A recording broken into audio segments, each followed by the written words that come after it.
Jeg arbejder med Mathias i Ekstrem Kælkning for Life. Nu er vi oppe på Tåsingens største bjerg. Det er helt vildt højt. Og vi er på vej med at gøre noget dumt, mand. Kom så!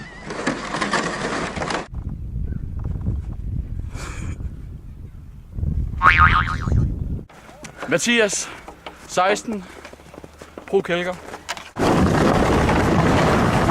Shit! Yo bro, er du klar? Er du fresh? Er du okay? Jeg klarer den, mate. Jeg klarer den. Det er totalt vildt, det er. Det er totalt vildt. Du ved, det kunne have gået grueligt galt. Næste eksperter på jorden har bygget den her til, så vi kan dyrke vores sport året rundt og blive endnu bedre til næste år. Så kører vi.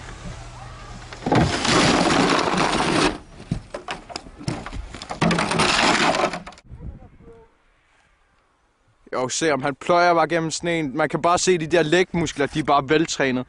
Det her det er noget, han har gjort siden han var 15 eller sådan noget. Totalt vildt.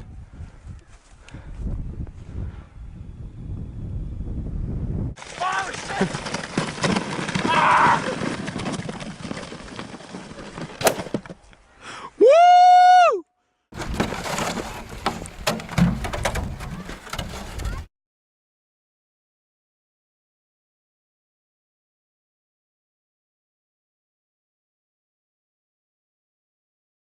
Mathias, vis dem lige vores crib. Noget, der adskiller os fra mange andre kælkere, det er, at vi bruger naturen. Vi behøver ikke en stor suite, og vi behøver ikke vores kaffe og vores fine mad. Fuck det søde liv. Vi kan leve af naturen. Totalt. Se, her sover vi. Der er ikke så meget plads. Det er nok. Det er nok. Vi ligger op ad hinanden og giver hinanden varme. Det er ikke homoseksuelt. Totalt hetero.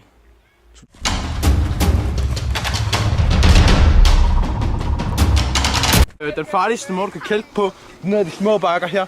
Fordi der er mindre tid til at reagere, fordi bakken er så kort. Og så får du næsten lige så meget fart på som derovre. Mange ekstremsporter i Danmark, det vil jeg nok sige, at kælken er den farligste af dem alle. Det er helt klart, hvor du risker dit liv for den adrenalinsus. Total! Extreme! Og indtil videre 0 mennesker, der er døde her. Totalt. 3, der kommer nogen til skade. 3, det er fucking flippet det her, mand. 3 mennesker, mand. Så det er en relativt farlig bakke, dog. Er du klar, ja? Vi starter ud lidt stille og roligt, fordi det er den bedste måde lige at lægge an i terrænet, du ved.